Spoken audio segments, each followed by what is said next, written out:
admitiendo gente.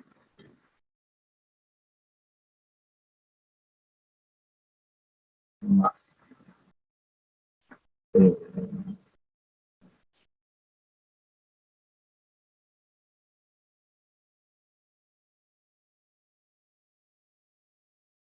Bueno,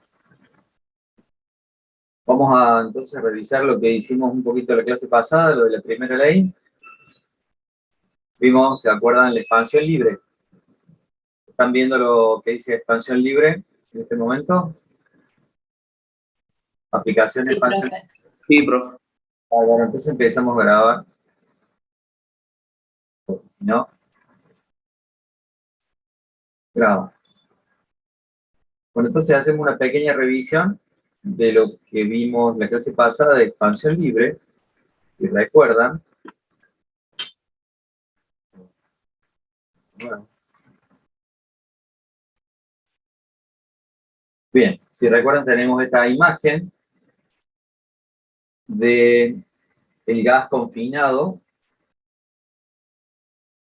en una de las cámaras de nuestro recipiente y luego abrimos o rompemos la división entre el recipiente, abrimos la llave que permite que el gas pase hacia la cámara que tiene vacío y observamos que a pesar del cambio de volumen no se observan cambios en la temperatura. Bien, y además, a pesar del cambio de volumen, tampoco observamos cambio en la energía interna del gas. Entonces definíamos un gas ideal, aquel que no cambia la energía interna cuando se producen cambios de volumen de temperatura constante. Es decir, cuando se cumplía que esta derivada de la energía interna respecto del volumen a temperatura constante es igual a 0, entonces estamos en presencia de un gas ideal. El otro coeficiente que era igual a 0 era el coeficiente de Joule.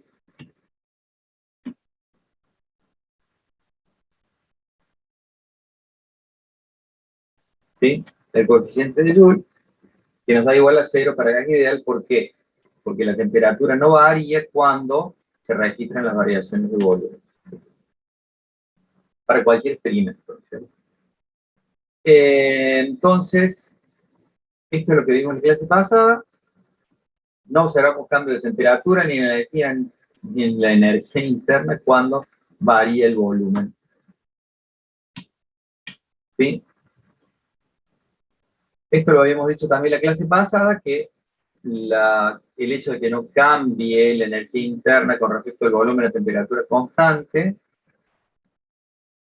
lo decíamos que las variaciones de volumen no alteran la energía interna, pero lo podemos decir de otra forma, que si el volumen entonces no hace variar la energía interna, el volumen no es una variable, o la energía interna no depende del volumen, por lo tanto no es una variable de la energía interna. Así que la única variable que tiene la energía interna para un gas ideal es la temperatura. La energía interna para un gas ideal solo depende de la temperatura. Y entonces, como es una función de una única variable de la temperatura, la derivada parcial de la energía interna respecto de la temperatura es la derivada total, ¿cierto? Es un detalle de notación que ya veremos. Cuando depende de varias variables, una función, si se la deriva respecto de una de las variables, se pone la derivada parcial. Pero como es una sola variable, de la que depende la energía interna, entonces ponemos derivada total. ¿Sí?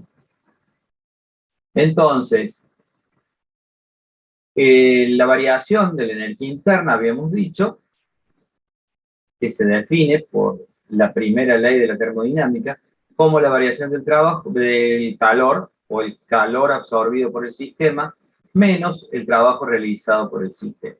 Esto es en un proceso, en un cambio infinitesimal. Estamos analizando un proceso infinitesimal. El cambio de energía interna infinitesimal entonces es la cantidad de calor absorbida infinitesimalmente y el trabajo realizado infinitesimalmente. Para un proceso en el que la temperatura cambie a volumen constante, ¿qué tenemos? ¿Cómo es la energía interna? ¿Cómo es si un cambio a volumen constante? ¿Cómo es el trabajo? dW, como no hay cambio de volumen, el trabajo es igual a cero. Como no hay cambio de volumen, el trabajo es igual a cero. Entonces, la energía interna es el cambio o la absorción del calor por el sistema. Y como es un proceso de volumen constante, ponemos el calor específico por la masa o bien el número de moles, el calor específico a volumen constante y el cambio de temperatura. ¿Está claro? Entonces, sabemos por la primera ley de la termodinámica cuánto vale el cambio de energía interna. Sabemos que en un proceso a volumen constante no hay trabajo, no está este término del trabajo, y nos queda solamente el término del calor. Y el calor absorbido lo podemos calcular, lo sabemos calcular como el número de moles, como el número de moles por el calor específico a volumen constante por el cambio de temperatura. En este caso, estamos considerando un cambio de temperatura infinitesimal. Pero, o sea que el cambio de energía interna nos queda igual al cambio de calor porque se trata de un proceso a volumen constante.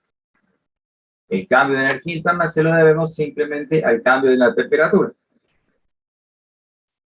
Si hacemos la integral para un proceso que ya no es infinitesimal, sino un proceso finito, en el que los valores de temperatura inicial y final sean TI y TF, tenemos que el cambio de energía interna es NCB T final menos T inicial. Todo lo que sabemos, no estoy haciendo nada nuevo, nada raro. Pero lo novedoso de esto es que, como la energía interna solamente depende de la temperatura, esta es la dependencia de la energía interna con la temperatura. Esta es la función con la cual, o esta es la función que nos está diciendo cómo depende la energía interna de la temperatura. ¿Sí? O sea, que si yo tengo un proceso, supónganse, a presión constante, en el que me cambie la energía interna de un valor de temperatura inicial a un valor de temperatura final, yo puedo encontrar el proceso equivalente que une las dos temperaturas, proceso equivalente, ¿eh? Un proceso a volumen constante que une las dos temperaturas, las mismas temperaturas inicial y final, y con eso calcular el cambio de energía interna. O sea, si estamos pensando en procesos reversibles, entonces los procesos reversibles de una temperatura inicial a una temperatura final para gas ideal van a tener el mismo cambio de energía interna, no importa por qué tipo de proceso vaya. Entonces yo lo puedo calcular de esta forma. Sabiendo las temperaturas inicial y final, puedo calcular el cambio de energía interna para un proceso reversible. De esta manera, con esta función, tenemos la dependencia de la energía interna con la temperatura para el gas ideal. También teníamos la dependencia, la ecuación de estado del gas ideal, P por B igual a NRT. Que para el gas ideal tenemos varias herramientas, ¿cierto? Hemos resuelto todo lo que hemos podido resolver para el gas ideal. Ahora tenemos la función energía interna en términos de la temperatura.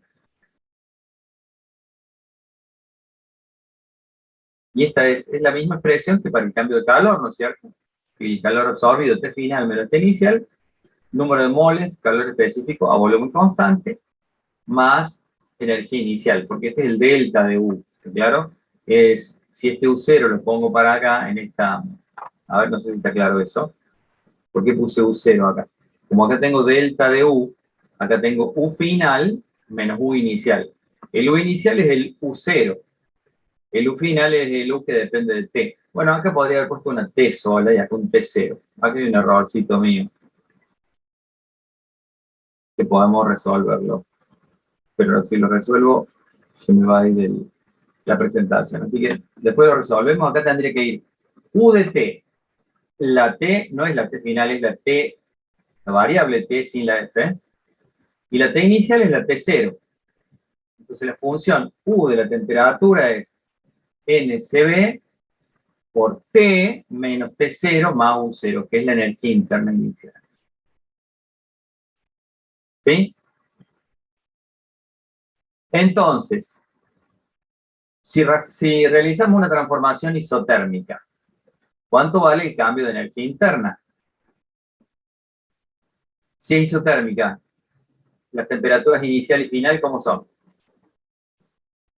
Iguales, ¿no? ¿Me están escuchando bien? No sé si me están escuchando. Sí, profe, se escucha. Perfecto. Entonces, para una transformación isotérmica, como la temperatura final y la inicial son iguales, entonces no hay cambio de energía interna. El cambio en la energía interna es igual a cero. Igual que para un proceso cíclico, ¿no es cierto? Para un proceso cíclico también el cambio de energía interna es igual a cero. Bueno, para las transformaciones isotérmicas en un gas ideal, el cambio de energía interna es cero. Quiere decir que la energía interna final es igual a la energía interna inicial, ¿no es cierto? Este término se anula. Esto lo vamos a utilizar para calcular una expresión para el calor específico de un gas ideal, para CB, o para el CP, para el calor específico a volumen constante, o para el calor específico a presión constante. ¿Qué vamos a hacer? Bueno, analicemos este proceso a presión constante que une A con C. Este proceso a volumen constante une A con C, que son dos estados, el estado A temperatura T1 y el estado C a temperatura T2, con la temperatura 2 mayor que la temperatura 1. En este proceso a presión constante podemos calcular el cambio de energía interna. El cambio de energía interna de A a C es igual al número de moles por el calor específico a presión constante por delta T menos PdV. A ver, ¿qué hice?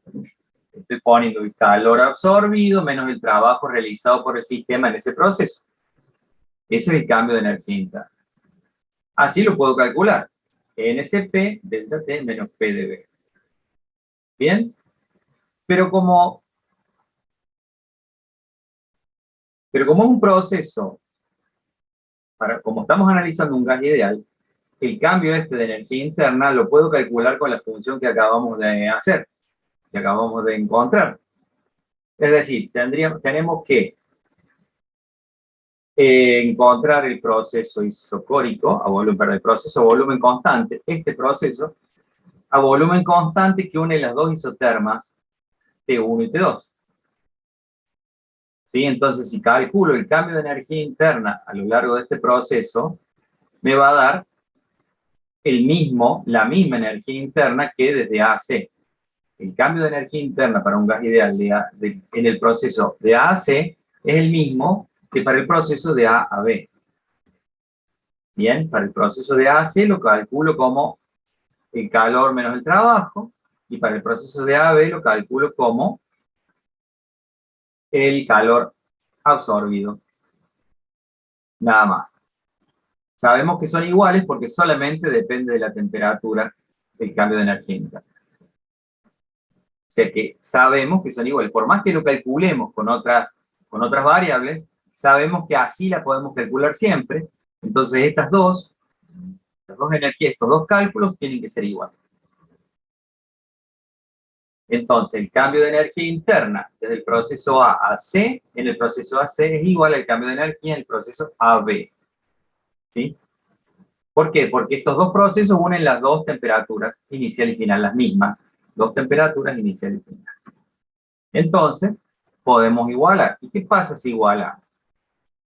Bueno, sabemos que P por el cambio de volumen es NR por el cambio de temperatura, ya que estamos en un gas ideal, eso lo saben. Y entonces, el cambio de energía de A a C, cambio de energía A a C, es NCP delta T, y en vez de poner presión por cambio de volumen, pongo N por R por delta T. Reemplazo el presión por delta V como NR delta T. ¿Vamos bien? Todavía no igualé. Ya sabemos que son iguales las dos energías internas. Le metamos un pequeño cambio a la energía interna de AC, reemplazando PdV por NR delta T. ¿Y qué obtenemos? Ahora sí igualamos. NCP, número de moles, calor específico, presión constante, cambio de temperatura, menos número de moles, constante de los gases, cambio de temperatura, es igual al cambio de energía interna del proceso de volumen constante, que es NCB, cambio de temperatura. Acá hice la igualación, digamos, porque no me entraba cómodo en la otra fila. Bueno, como verán, esta clase es un poco cuentera, y viene más cuentera también. Son muchas cuentitas, pero en las cuentitas estamos utilizando los conceptos y estamos viendo cómo se utiliza el hecho de que la energía interna no dependa del volumen, del cambio de volumen. Sí, que el cambio de energía interna entre dos temperaturas iguales sea el mismo. Entonces estamos trabajando algunos conceptos más un poco de cuentas de álgebra. Bueno, fíjense, igualamos el número de moles, se simplifica en la ecuación, el cambio de temperatura también se simplifica, y nos queda que CB, el calor específico, volumen constante, es igual al calor específico, presión constante, menos la constante de los gases. Esta relación es importante. También la pueden encontrar como la resta CP menos CB es igual a la constante de los gases. El hecho de que el calor específico, presión constante, menos el calor específico, volumen constante para los gases es igual a la constante de los gases, es un hecho relevante. Y además, en función de eso, definimos una nueva constante, la constante gamma, gamma, que es igual al cociente del calor específico a presión constante sobre el calor específico a volumen constante. Tenemos la definición nueva de la teoría cinética de los gases. Los resultados que usamos, no vemos teoría cinética nosotros, sabemos que un gas ideal monoatómico tiene el valor de calor específico a volumen constante igual a 3 medios de la constante de los gases ideales. Es un resultado que tomamos de la teoría cinética de los gases. ¿Qué es un gas monoatómico? Un gas que tiene moléculas, perdón, átomos simples que lo componen. Por ejemplo, el argón. El argón está compuesto por átomos, el gas de argón está compuesto por átomos de argón. Pero el gas de hidrógeno, el gas de oxígeno, el gas de nitrógeno, está compuesto por 2 oxígenos, por 2 nitrógenos, por 2 hidrógenos, por O2, H2, N2. Esos son gases diatómicos y tienen propiedades diferentes. No solamente porque una de las propiedades diferentes, por ejemplo, es que las moléculas del gas monoatómico no rotan, en cambio para un gas diatómico tenemos rotación, entonces tenemos espectros vibracionales y rotacionales para un gas diatómico. Hay propiedades que se pueden sacar, que cambian, digamos, de acuerdo a la molécula que lo compone. Bueno, entonces, el calor específico a volumen constante de la teoría cinética para este gas que tiene un solo átomo es, para este gas monoatómico, no que tiene un solo átomo, 3 medios de la constante de los gases. O sea que si yo pongo 3 medios de la constante de los gases acá, Cp, el Cb lo reemplazo, pongo Cb, 3 medios de la constante de los gases acá, paso sumando este 3 medios para allá, y encuentro Cp. Al tener Cp, puedo hacer el cociente Cp sobre Cb y me da 5/3. La constante gamma para gas monoatómico vale 5/3. Para gas diatómico, como vale 5 medios, el calor específico volumen constante, Hago de nuevo la cuenta, pongo el 5 medios, calculo CP, hago la división, y gamma me da para el gas diatómico 7 quintos. Tenemos dos valores de la constante gamma según sea el gas que estemos tratando. Un resultado que nos sirve para el práctico. ¿Qué más? Ahora analicemos los procesos adiabáticos reversibles para un gas ideal. Sí. Profe, toda esta, digamos, la forma, nosotros no sé si lo que nos tiene que quedar claro es todo el desarrollo de cómo llegar a la fórmula o es más conceptual. Bien, es conceptual, el desarrollo de la cuentita son detalles que más o menos deberían manejar, pero el concepto interesante acá es que llegamos a este resultado igualando las energías internas por dos procesos diferentes. La energía interna de los dos procesos distintos es igual porque une las mismas temperaturas inicial y final. Ese es el concepto importante acá. La cuentita, esta la van a usar sí o sí, porque gamma, para la gama de los gases, van a tener que usar el práctico el valor de gamma. Pero nada más, esto es cómo se de ahí o cómo se llega a un valor que ustedes van a usar en el práctico. Esta razón la tienen que saber, pero no es necesario aprenderse de memoria de la deducción.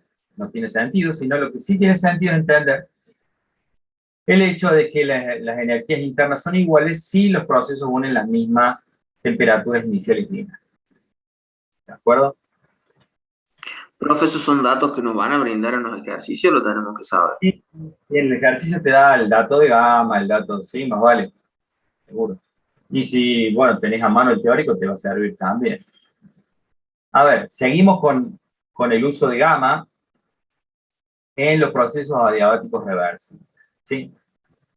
Bueno, como les había dicho la clase pasada, y lo vuelvo a repetir, y lo pongo acá en la filmina, esto de que el proceso adiabático es el que no transfiere en el sistema, no intercambia calor con su entorno. Pero además, adiabático y reversible tiene que ser suficientemente lento para que el sistema esté en equilibrio termodinámico y para que cada punto del proceso, para que cada estado del proceso sea un estado de equilibrio termodinámico. Eso necesita una lentitud, pero tiene que ser rápido comparado con el tiempo que se tarda en intercambiar energía con el entorno, ¿no? ¿Se acuerdan que hablamos de el tiempo que nos lleva? Perdón, de que el tiempo es una variable importante en los procesos adiabáticos. Les daba el ejemplo del pistón, el motor diésel, que cuando se produce la explosión y la expansión del pistón, que es una expansión muy rápida, esa expansión se puede considerar adiabática por la velocidad en la que ocurre. ¿Sí? Entonces, como ocurre muy rápido, no hay tiempo de que el entorno intercambie calor con el sistema. Entonces, claro que es irreversible porque los estados intermedios, ese proceso es adiabático, pero no reversible, porque los estados intermedios no son estados de equilibrio termodinámico. Acá estamos hablando de adiabático reversible, entonces tenemos que tener la lentitud para que alcance el equilibrio termodinámico a cada punto, pero además esa lentitud tiene que ser rápida con respecto al tiempo en que tarda en intercambiar calor con el entorno. De eso se trata un proceso adiabático reversible. ¿Y cuál es? ¿Cuál es la ecuación de una adiabática? ¿Qué pasa cuando un gas ideal se somete a un proceso adiabático reversible? Se cumple esta relación, que P, la presión, por el volumen elevado a la constante gamma, es una constante. Así como, ¿se acuerdan que veíamos que para procesos a temperatura constante, ¿qué pasaba? La ley de Boyle era que P por B era constante. P1 por B1 igual a P2 por B2, ¿se acuerdan? Después, para procesos a volumen constante, teníamos que P sobre T era una constante, la presión sobre la temperatura. Y así, pero en este caso, para procesos adiabáticos, lo que se mantiene constante es el producto de P por el volumen elevado a la potencia gamma, a la gamma que acabamos de encontrar, cuánto vale recién según el gas, según sea el gas monoatómico de diátomo. Bien, entonces, esta ecuación es la ecuación de la diabática. Y la vamos a demostrar. Vamos a hacer más cuentitas para llegar a la expresión de esta ecuación.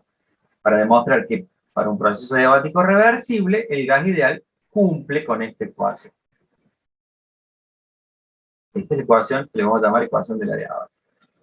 Nuestra demostración va a ser con cuentitas similares a las que venimos haciendo, pero tengamos presente esto, este dibujito, ¿no es cierto? Yo tengo dos isotermas, un proceso diabático es, bueno, un proceso diabático es, a ver si qué sale, bueno, acá no va a salir la ecuación, ya vamos a volver, quiero ver. No, le saqué perdón. Si ustedes pasan dividiendo en una constante, por ejemplo K, pasan dividiendo B a la gamma, despejan P, y les queda que la presión es igual a una constante sobre B a la gamma. ¿Qué forma funcional tiene la ecuación de la diabática? Es justamente una hipérbola. Es otra hipérbola. Las isotermas son hipérbolas, pero la diabática es una hipérbola más pronunciada. ¿Por qué? Porque la constante gamma es mayor que 1. ¿Sí? Las isotermas tienen el volumen, la presión depende del volumen. El isoterma como 1 sobre el volumen a la 1. Tiene una potencia 1 el volumen dividiendo el isoterma. En cambio, en la diabática la potencia es gamma, por lo tanto la hipérbola es más pronunciada. Quiere decir que dos isotermas pueden ser unidas por una diabática, ¿no es cierto? Bueno, entonces, para un proceso diabático, como sabíamos, como habíamos dicho, el calor, no hay intercambio de calor, así que el cambio de energía interna solo se debe al trabajo realizado por el sistema. Y ese trabajo realizado es la presión por el cambio de volumen. Ahora, de nuevo, utilizamos un proceso a volumen constante que una las mismas isotermas que el proceso adiabático. Por ejemplo, este es el estado inicial y este es el estado final en el proceso adiabático. En este proceso a volumen constante, este es el estado final, este inicial, y el final termina en la isoterma de menor temperatura. Y entonces, parece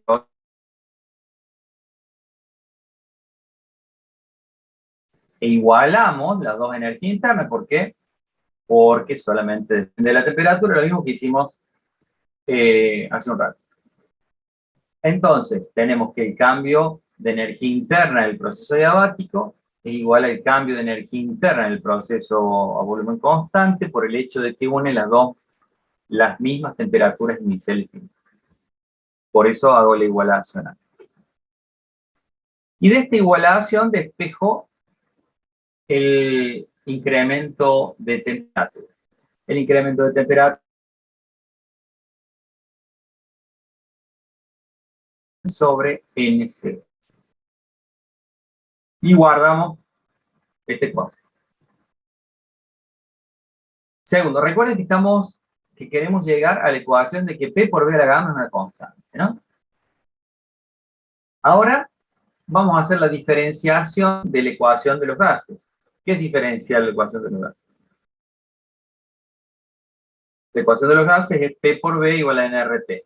Y entonces, diferenciar es derivar respecto de todas las variables. Es mirar los incrementos por B, que tiene que ser igual a un incremento infinitesimal del producto nRT, pero acá lo único que varía es la temperatura. Entonces, ¿Qué sería diferenciar los dos términos de la ecuación? Es hacer, por la regla de la derivada de un producto, P me queda P de B. Dejo constante dejo constante el volumen y varío la presión. Dejo constante la presión, varío el volumen, de constante el volumen, varío la presión. Y de este lado, N por R de T. Esta es la diferenciación de la ecuación de los gases ideales. Pero N por R por dt, que es el cambio de temperatura, al dt lo calculamos en el paso anterior, así que reemplazamos el cambio de temperatura infinitesimal por P de B sobre NCB y nos queda multiplicar por la constante. Así que acá tenemos la otra ecuación. Vamos avanzando. ¿Sí? Tenemos que P por diferencial de volumen más B por diferencial de presión es igual a menos P por R por diferencial de volumen sobre CB. Ahí la puse de nuevo en la ecuación. Entonces, de los dos pasos anteriores sacamos esta ecuación, esta relación entre las variaciones de volumen y de precio, que la podemos reacomodar, ¿no es cierto? Dividamos toda la ecuación por el producto presión-volumen. O sea que si dividimos acá por presión-volumen, se simplifica la presión, acá por presión-volumen se simplifica el volumen, y acá por presión-volumen se simplifica la presión, ¿no es cierto? Y nos queda, bueno, está toda junta la ecuación. No miren esta parte todavía, miremos esta primera parte. Como les dije, dividimos por presión-volumen, se va la presión, nos queda el volumen. Se va el volumen, nos queda la presión en el segundo término. Del otro lado de la igualdad nos queda que se va la presión y nos queda el volumen abajo, diferencial de volumen sobre CB. Ahora empezamos a hacer un par de truquitos matemáticos. ¿Qué sé yo? Reemplazamos la R, que es la constante de los gases, por lo que encontramos hace un rato, que la constante de los gases es la resta de los calores específicos a presión y a volumen constante. Entonces reemplazamos la R por Cp menos Cb. Bien, reemplazamos la R por Cp menos Cb y simplificamos Cb, hacemos este denominador, lo separamos y nos queda Cp sobre Cb menos 1, ¿sí? Multiplicado por dB sobre volumen. O sea que esta expresión, este lado de la igualdad, empezó con la R, cambió a Cp menos Cb y después quedó así. O sea que hay que ver la ecuación. Para ver la ecuación tenemos que primero ver esta primera parte y después la última parte, cómo quedó después de los truquitos que hice. Bueno, dejamos de este lado dP, el cambio de presión sobre presión, y pasamos para el otro lado de la ecuación dB sobre volumen. Diferencial de volumen sobre volumen. O sea que acá restamos de este lado diferencial de volumen sobre volumen. Acá está la resta. dP sobre Cb menos 1, signo menos, dP sobre menos diferencial de volumen sobre volumen. Bueno, y acá hago propiedad distributiva, el diferencial de volumen con Cp sobre Cb. Propiedad distributiva me queda dB sobre B con el signo más. Y aquel dB sobre B con el signo menos se me va. Así que finalmente la ecuación queda como el diferencial de presión sobre presión igual a Cp sobre Cb, diferencial de volumen sobre volumen. ¿Y qué es lo que era Cp sobre Cb con signo menos? La gamma, la constante gamma de los gases. O sea que tenemos que dP sobre P, a ver si puse un poquito, ahí está. La ecuación quedó así. Después de todas esas cuentitas, la ecuación nos quedó como que el diferencial de presión sobre la presión es igual a menos la constante gamma multiplicado por el diferencial de volumen sobre el. O sea que todo lo que hicimos es para llegar a esto. Al cociente de estos diferenciales. Y luego tenemos que integrar ese resultado. Si hacemos la integral a lo largo de un proceso reversible, por supuesto, con presión inicial y presión final, y volumen inicial y volumen final, nos queda, o hacemos la integral indefinida, como en este caso, ¿qué nos queda? El logaritmo de la presión igual al logaritmo de volumen multiplicado por menos gamma más la constante de integración. Esta es una integración integral indefinida, aplicamos.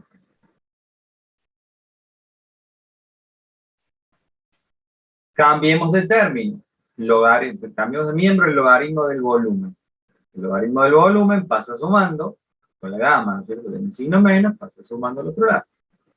Ahora, también sabemos que por propiedad de los logaritmos, el numerito que multiplica un logaritmo es igual a la potencia de lo que está dentro del logaritmo, ¿cierto? Gamma por el logaritmo del volumen es igual al logaritmo del volumen elevado a la gamma, ¿no? Y además la suma de los logaritmos, sabemos que tenemos dos logaritmos sumados, sabemos que es el logaritmo del producto.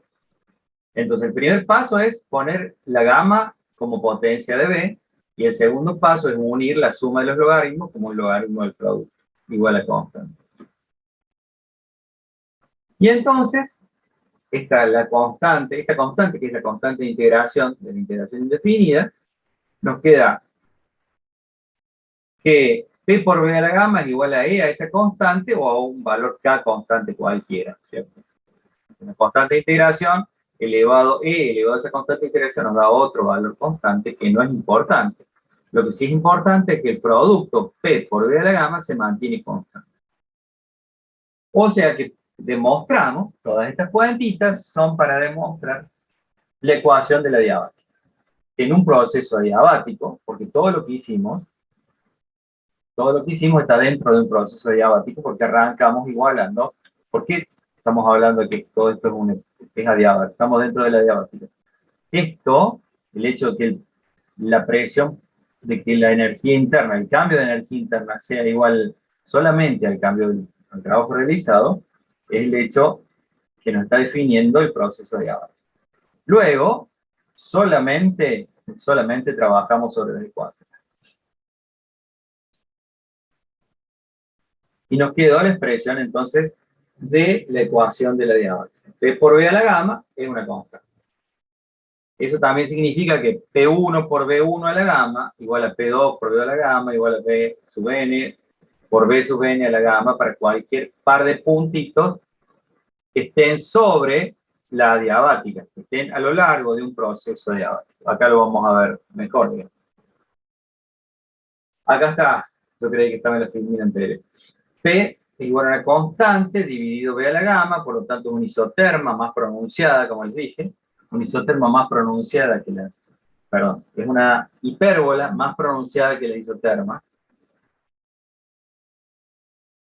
Y tenemos a lo largo de la diabática, podemos tener los procesos, los puntos, los estados, P1 y B1, o el P2 y el B2, o el P sub n y el B sub n. Para todos estos estados que están a lo largo de la diabática, se cumple la igualdad. La igualdad que acabo de poner. Que el producto de P por B a la gamma es igual.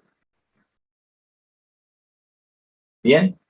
De eso se trata la diabática. Les estoy presentando el concepto de esto, más allá de la cuantita, es que tenemos otro proceso y una ecuación para ese proceso que no tiene que ver directamente con la ecuación de los gases. Porque la ley de Boyle, de Gay-Lussac y de Charles se deducían directamente de la ecuación de los gases. Es decir, temperatura constante tenía P por B igual a constante. Presión constante tenía B sobre T igual a constante. Volumen constante tenía P sobre T igual a constante. ¿Bien? Esto es una más de esas, pero que no se deduce directamente de la ecuación de los gases, sino que es para procesos adiabáticos. Y esta es la ecuación que tenemos que usar. No hay que aturdirse con los numéricos, con las cuentas, sino hay que tener en claro que para un proceso adiabático, P por B a la gamma es una constante. O sea, le agregamos a Gay-Lussac, Charles y Boyle-Marriott, le agregamos esta, la ecuación de la diabática. Nada más que eso. Pero si no se las demuestro, si no les demuestro de dónde viene la ecuación, queda muy en el aire, demasiado en el aire queda. P por B a la gamma es una constante. Me parece que hay que ponerle un poquito de ganas para entender de dónde viene, por lo menos. Ya que entendemos las anteriores, entendamos la de la adiabática. Bien, la de la diabática tiene sus equivalentes. A ver, ¿por qué? Porque en vez de poner presión por volumen, sabemos que es un gas ideal, podemos reemplazar la presión por N por R por T sobre volumen. Así que acá podríamos cambiar la presión con la ecuación del estado de los gases ideales, o podemos cambiar el volumen con la ecuación del estado de los gases ideales. De manera que estas dos ecuaciones son equivalentes para las adiabáticas. No solamente que P por B a la gamma es igual a constante de la adiabática, sino que T por B a la gamma menos 1 igual a constante es la misma, equivalente, usando la ecuación de estado de los gases ideales, cambiando la presión por el volumen, perdón, cambiando la presión por nRT sobre volumen, tenemos esta ecuación. Y cambiando el volumen y la presión, tenemos esta otra ecuación. Quiere decir que estas tres son equivalentes. Estas tres se cumplen estas tres son las ecuaciones equivalentes de una diabática. Esta en función de la presión y el volumen, esta en función de la temperatura y el volumen, y esta en función de la temperatura y la presión. Quiere decir que la temperatura por el volumen, pero la gamma menos 1 se mantiene constante. O bien que la temperatura por la presión elevado a qué potencia, a la 1 menos gamma sobre gamma, se mantiene constante. Simplemente parten de esta ecuación y reemplazan y hacen una sustitución con la ecuación de los gases ideales y llegan ahí. Se los dejo como ejercicio para que lo hagan, pero es casi directo. A la primera se las dije completamente, a la segunda tienen que remediar muy poquito para que... Bueno, y entonces si tenemos la ecuación de la diabática, ¿cómo calculamos el trabajo en un proceso diabático? Y fíjense que acá tenemos el dibujito. Acá en todos los dibujitos puse el trabajo. ¿El trabajo qué es? En este proceso diabático es el área bajo la curva. El área está medio celestita bajo la curva. ¿Cómo calculamos ese trabajo? ¿Cómo calculamos el área bajo la curva bajo la diabática? Esta es la ecuación de la diabática puesta de otra forma, como presión igual a constante sobre volumen de la gamma. Y recordemos que la definición de trabajo, ¿cuál es? Presión por diferencial de volumen integrada. Recuerden que este es el trabajo termodinámico, presión por diferencial de volumen. Y podemos calcular este trabajo para los procesos a temperatura constante, ¿se acuerdan? A volumen constante y a presión constante. Volumen daba 0, a presión constante, esto salía fuera del integral, y a temperatura constante, ¿qué hacíamos? Reemplazábamos la presión por la ecuación de los gases ideales y poníamos N por R por T sobre volumen. Y nos daba un logaritmo, porque esto queda como diferencial de volumen sobre volumen. Ahora, como tenemos la ecuación de la diabática, podemos reemplazar la presión por su expresión en función del volumen, que es esta. Entonces cambiamos la presión por K sobre volumen a la gamma. Y ahora podemos hacer ese integral bastante fácil, porque ¿sí? ¿Cómo era integral? ¿Cómo era integrar? Le sumamos 1, le tenemos que sumar 1 al exponente negativo, entonces menos gamma más 1. Menos gamma más 1, o 1 menos gamma, es lo mismo, entre volumen inicial y volumen final. Esta es la integral. Ahora reemplazamos. Queda K sobre 1 menos gamma, volumen final a la 1 menos gamma, menos volumen inicial a la 1 menos gamma. Hasta ahí está bien, ya está bien calculado el trabajo, pero le vamos a encontrar una expresión más linda a este trabajo. A esta expresión del trabajo la vamos a mejorar. Como P por B a la gamma es igual a la constante K, entonces esta K la distribuyamos adentro de cada uno de los términos. A ver. K por B final menos K por B inicial. La K es P por B a la gamma, pero usamos P final por B final a la gamma. Y acá es P inicial por B inicial a la gamma. Este es K y este es K, para los dos valores final e inicial de presión y volumen. ¿Sí? Y entonces, esto está a la gamma, esto está a la 1 menos gamma, tenemos que sumar los exponentes, Me queda, se va la gama de los exponentes, me queda P final, B final, P inicial, B inicial. Esa es la expresión más linda que tenemos para el trabajo a lo largo de un proceso de ahora. El área bajo la curva, que les acabo de mostrar, que la debería haber puesto acá también, es esa. Así se calcula el proceso de ahora.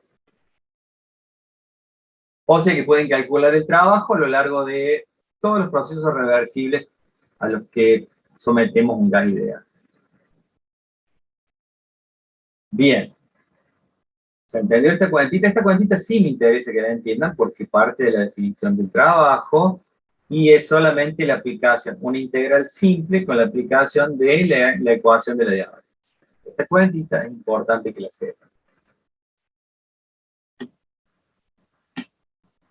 Bueno, y lo último que vamos a ver hoy, tenemos tiempo todavía, por supuesto, tenemos un tiempito para verla, pero es lo que se llama el ciclo de Carnot. Fíjense, no le hagan caso a las líneas amarillas, esta de puntos. El ciclo que vamos a analizar es el ciclo compuesto por dos isotermas y dos adiabáticas. Las líneas marrones, los procesos en marrón, que unen AB y CB, son isotermas. ¿Ven que dice T1 y T2? Son las hipérbolas correspondientes a las isotermas T1 y T2. Y los procesos en verde, que unen B y C y A y B, son adiabáticas. Entonces nosotros a un gas ideal lo vamos a someter a este proceso cíclico. Vamos a arrancar en el punto A, en el estado inicial A, vamos a hacer una expansión isotérmica hasta B, luego una expansión adiabática hasta C, luego una compresión isotérmica a T1 hasta D, y luego una compresión adiabática para volver al estado inicial. Eso es lo que se llama un ciclo de Carnot. Y estos dibujitos corresponden, por supuesto, a las funciones para los gases ideales, ¿no es cierto? Tenemos un isoterma que es una hipérbola y tenemos las adiabáticas que son hipérbolas. Y estas hipérbolas se pueden unir formando un ciclo. Entonces, para gas ideal, isotérmico, isoterma, adiabática, todo lo que les acabo de decir. Eso es un ciclo de Carnot. Y entonces, para el ciclo de Carnot, podemos calcular, por ejemplo, la energía interna a lo largo de cada proceso isotérmico. Estamos con gas ideal. ¿Cuánto valía el cambio de energía interna en los procesos isotérmicos? Como dependía de la temperatura solamente, el cambio de energía interna era igual a 0. No hay cambio de energía interna de A a B ni de D a C. El cambio de energía interna es 0. Pero sí hay trabajo realizado. Como la energía interna es igual a 0, el calor es igual al trabajo. ¿Está bien? Calor menos trabajo igual a 0, trabajo igual a calor. Entonces, cuando el cambio de energía interna es 0, el calor absorbido es igual al trabajo realizado. Y el trabajo realizado a lo largo de un isoterma, ya la calculamos, la clase pasada, y sabíamos que era N por R por la temperatura, por el logaritmo del volumen final menos el volumen inicial. ¿A qué temperatura estamos si estamos en el isoterma T2? Si estamos en el proceso AB, estamos en el isoterma T2. Por lo tanto, nRT2 por el logaritmo del volumen final, que es el B, el volumen B, sobre el volumen inicial, que es el volumen A. O sea, acá tenemos el cambio de energía interna, vale 0. Entonces, podemos calcular el trabajo y sabemos que el trabajo es igual al calor absorbido. En este caso, el trabajo, como el volumen B es mayor al volumen A, este logaritmo es positivo. El numerador es mayor que el denominador, el logaritmo de un número mayor que 1 es mayor a 1, por lo tanto, esto se trata de un trabajo positivo que está realizando el sistema, o de un calor absorbido. Como el calor es positivo, quiere decir que es un calor absorbido. Calor positivo, calor absorbido. Absorbe calor, pero no aumenta su temperatura. Absorbe calor y aumenta su volumen. Hay una absorción de calor, por eso Q2 se hace una flechita hacia adentro. Una flechita hacia adentro del sistema. El sistema está absorbiendo calor a lo largo del isoterma T2 en el proceso AB. Vamos al proceso CD. El cambio de energía interna en el proceso CD es igual a 0. Por lo tanto, el calor 1 tiene que ser igual al trabajo realizado 1 desde C hasta D. Calor 1 igual al trabajo realizado 1, que es N por RT1 por el logaritmo de B final sobre B inicial. BD, volumen D, es el volumen final, volumen C es el volumen inicial. Como el volumen D es más chiquito que el volumen C, entonces el cociente es menor que 1, el resultado es negativo, podemos expresar el calor 1 como menos nRT1 e invertimos, ponemos BC arriba y BD abajo. Y nos aparece el signo menos. Dejamos explícitamente el signo menos, ¿por qué? Porque entendemos que el trabajo realizado es negativo, un trabajo de compresión, un trabajo realizado sobre el sistema, y el calor es negativo, por lo tanto, es un calor que entrega el sistema al medio, no que absorbe. El calor 1, entonces, en este proceso el calor es un calor entregado al sistema, al exterior. Calor 2 es un proceso, es un calor absorbido por el sistema. Bueno, ¿qué otras cosas podemos hacer con nuestro ciclo de Carnot? Usemos la ecuación de las adiabáticas. En la expresión, en la forma con la temperatura y el volumen. Fíjense, para el proceso BC, el proceso adiabático que une el estado B con el estado C. ¿Sí? Tenemos que la temperatura 1 por el volumen C en este punto, ¿no es cierto? Estamos en este punto. O podemos estar en este para empezar, como quieran. La temperatura 2 por el volumen B. Temperatura 2 por el volumen B es un punto de la diabática esta. El punto inicial de la diabática. Temperatura 2 por volumen B. Y el punto final de la diabática es temperatura 1 por volumen C. Como son dos puntos que están sobre la diabática, entonces pueden satisfacer la ecuación de la diabática. Que su temperatura por el volumen a la gamma menos 1 es igual a la temperatura 2 por el volumen B a la gamma menos 1. Bien. Hacemos lo mismo para la segunda adiabática, para la diabática esta que está de vuelta.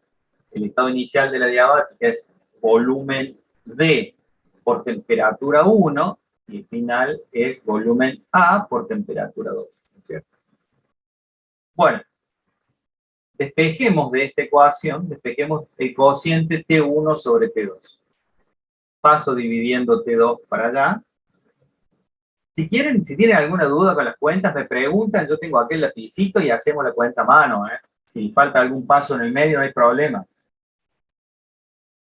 T1 sobre T2, es decir, pasamos T2 dividiendo, pasamos BC dividiendo para el otro lado, y nos queda que el cociente de T1 sobre T2, el cociente de los volúmenes B y C elevado a la gamma menos 1.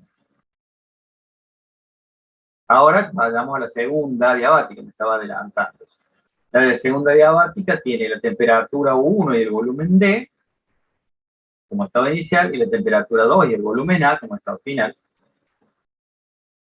Como pertenecen a la diabática, satisfacen esta ecuación, y de esta diabática también despejamos el cociente entre T1 y T2. El cociente entre T1 y T2 se obtiene pasando T2 dividiendo para allá y BD para acá, y nos queda que es el volumen A sobre el volumen D elevado a la gamma menos 1. Las temperaturas 1 y temperaturas 2 son las mismas, por lo tanto, estos dos cocientes tienen que ser iguales, ¿cierto? El cociente BB sobre BC a la gamma menos 1 tiene que ser igual al cociente BA sobre BD a la gamma menos 1. Gamma menos 1 es una potencia común. A los dos cocientes puedo ponerlo así, y puedo simplificar la potencia gamma menos 1, ¿no es cierto? Tomando la raíz gamma menos 1 en ambos miembros, simplifico y me queda esta relación entre los volúmenes para el ciclo de Carnot en un gas ideal. El cociente del volumen B sobre el volumen A es igual al cociente del volumen C sobre el volumen B. Este sobre este, volumen B sobre volumen A igual a volumen C sobre volumen B. ¿Bien? O sea que estamos jugando con el ciclo de Carnot y las relaciones entre los volúmenes, las temperaturas, los calores, los trabajos. Pero que quede claro entonces que el trabajo en cada isoterma es este, y que esta es la relación entre los volúmenes dada por las ecuaciones adiabaticas. Bien. Vamos a seguir con el ciclo de Carnot. Ahora hagamos, fíjense, por ahí tendré que haber recordado esto. El calor 2 es nRT2 logaritmo de BB sobre BA. Fíjense, BB sobre BA. El calor 1 es logaritmo de BD sobre BC, o de BC sobre BD con el signo menos, BC sobre BD. Y entonces, este logaritmo es igual a este logaritmo porque son iguales los cocientes. Estos dos logaritmos son iguales.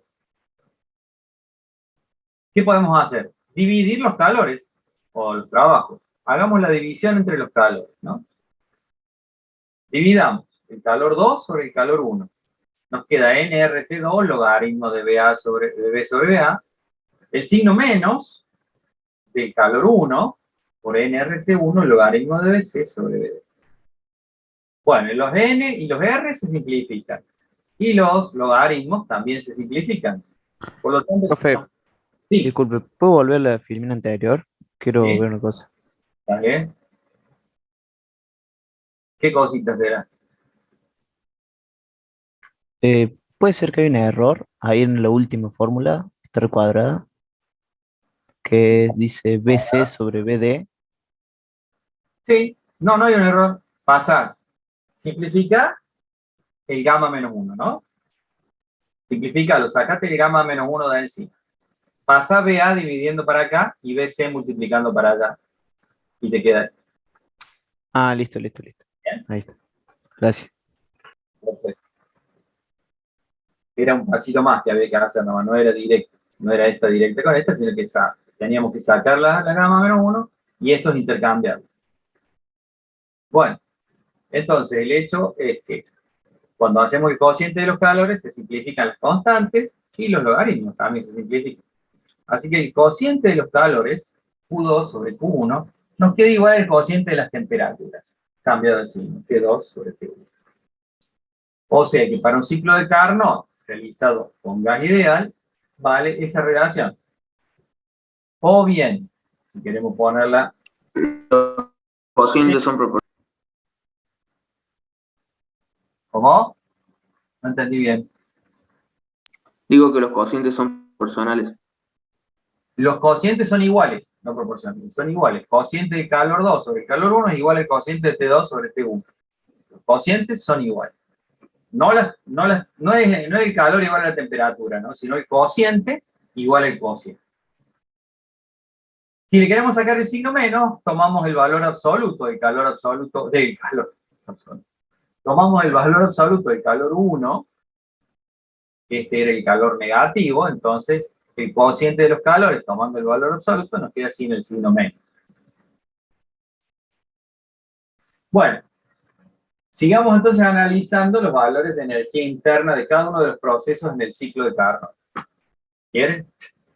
Vamos. Ahora analicemos los que nos faltan. A ver el dibujito, ahí está.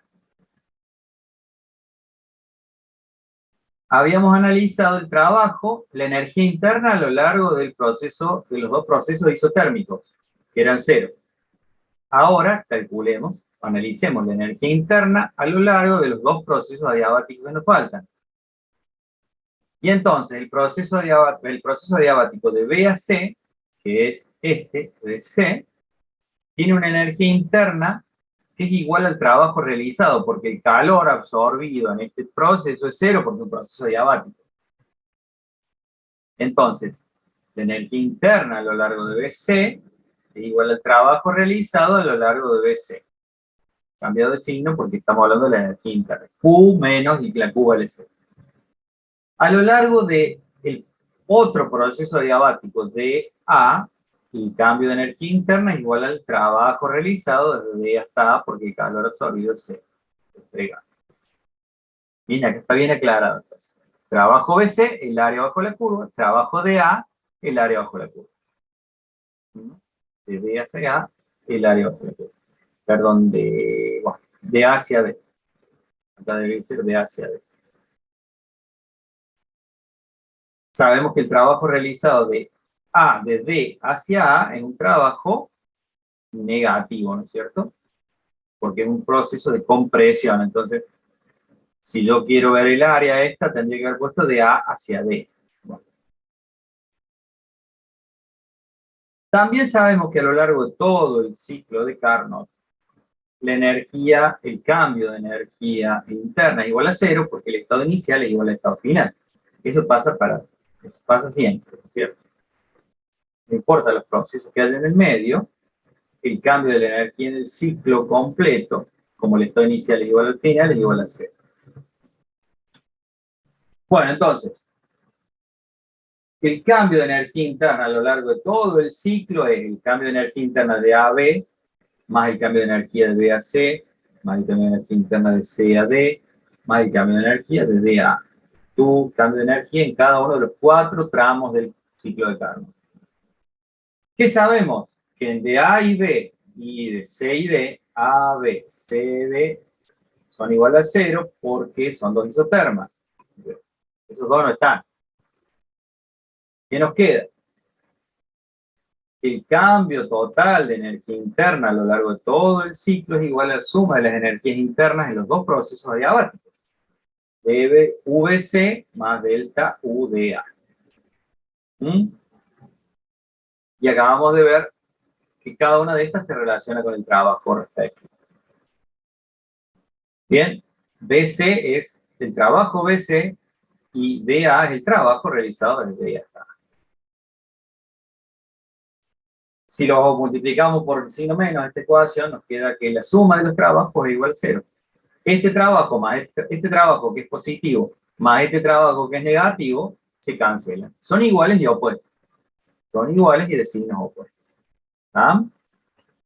Este más este nos da 0. Quiere decir que este es positivo y este es negativo y las dos áreas son iguales. Esta área es más estirada, esta área es más angosta pero más alta y esta es más baja pero más ancha. Quiere decir que las áreas esas son iguales. Estas áreas son iguales y los trabajos realizados son iguales pero de signos opuestos. Eso significa nada.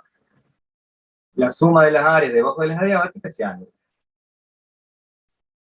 Entonces, ¿cuánto nos da el trabajo resultante o el trabajo neto a lo largo de todo el ciclo de Carnot?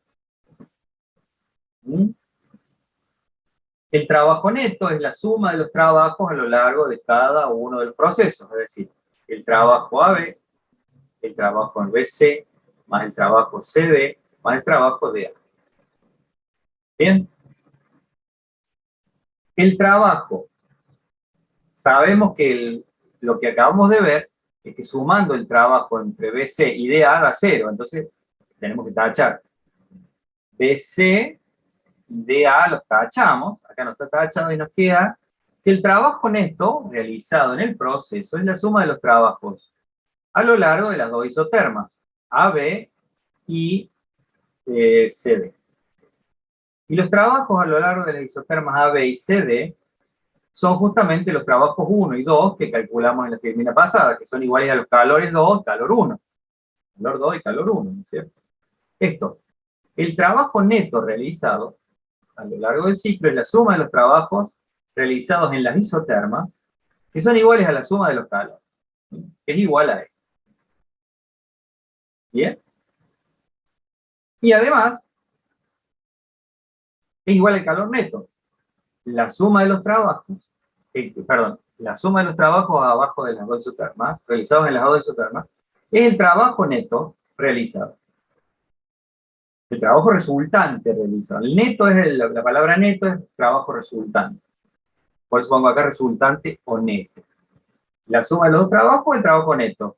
Pero además, la suma de los dos trabajos y la suma de los dos calores Y como uno tiene un signo opuesto al otro, es el calor neto absorbido por el sistema.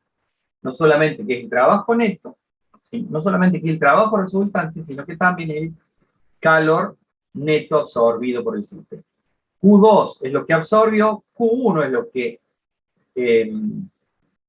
entregó, por lo tanto, lo que le quedó como calor absorbido es la red, el calor neto absorbido por el sistema. ¿Bien? Y además, ¿qué sabemos? ¿Qué vimos cuando vimos trabajo a lo largo de un ciclo? El trabajo a lo largo de un ciclo es el área encerrada por el ciclo. O sea que el trabajo neto, además de ser la suma de W1 más W2, es el área encerrada por el ciclo. Y ya lo sabíamos, pero lo vuelvo a repetir acá para que lo tengamos presente. Son varias cosas juntas, ¿cierto? A lo largo del ciclo vale 0 el cambio de energía interna, a lo largo de la isoterma vale 0 el cambio de energía interna, a lo largo de las adiabáticas la energía interna es igual al trabajo realizado.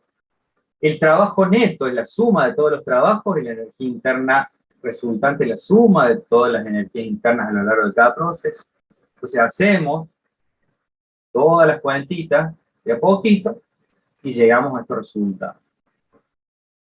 Que el trabajo neto es la suma de los dos trabajos a lo largo de la isoterma solamente, y que es igual al calor neto o el calor absorbido por el sistema, y que es el área encerrada por el ciclo, en este caso del ciclo de Carnot.